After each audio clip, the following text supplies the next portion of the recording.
शहदादकोट में IBA पास उम्मीदवार उस्तादन offer order न मिलण खिलाफ प्रेस क्लब अॻियां एहतजाजी मुज़ाहिरो करे नारेबाज़ी कई। SS न्यूज़ जे रिपोर्टर घंवर ख़ान बिरोही मूजिब उम्मीदवार इशफाक चांडियो, आदिल सुमरो, नदीम चांडियो, साबिर जमाली ऐं ॿियनि एहतजाजी मुज़ाहिरो करे नारेबाज़ी कई। उन मौक़े ते अॻवाननि मीडिया सां ॻाल्हाईंदे चयो आहे त मुसलसिल 5 महीननि खां वठी पैगंबरी पेशे लाइ सरापा एहतजाज वणियल आहियूं, पर हिन वक़्त ताईं कंहिं बि आला ऑफिसर नोटिस वठी मसइलो हल नाहे करायो।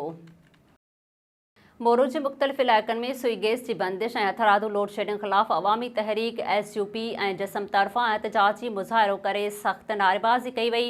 SS न्यूज़ जे रिपोर्टर परवेज़ चांडियो मूजिब अवामी तहरीक जे सदाम हुसैन कलहोड़ो, SUP जे यासीन सुमरो, जिस्म जे वक़ार अली कलहोड़ो, जावेद अली आलमाणी ऐं ॿियनि मीडिया सां ॻाल्हाईंदे चयो आहे त 1.5 महीने खां शहर वासियुनि जो गैस बंद आहे। इंतज़ामिया के बार बार शिकायतूं करण बावजूद को भी अज़ालो नाहे कयो वियो। हुननि सेशन जज नौशरो फेरोज़ खां मामले जो नोटिस वठी गैस ॾियण जो मुतालबो कयो आहे।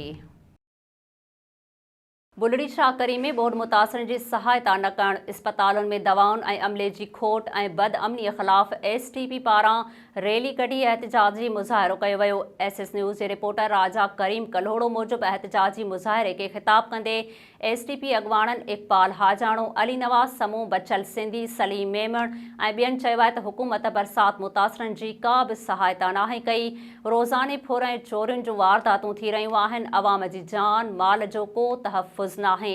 इंतज़ामिया बि ख़ामोश तमाशाई बणियल आहे। नाज़रीन, वधीक ख़बरुनि ऐं अपडेट्स जे लाइ ॾिसंदा रहो SS न्यूज़ वेब चैनल। असांजे चैनल खे लाइक ऐं सब्सक्राइब करणु न विसारींदा।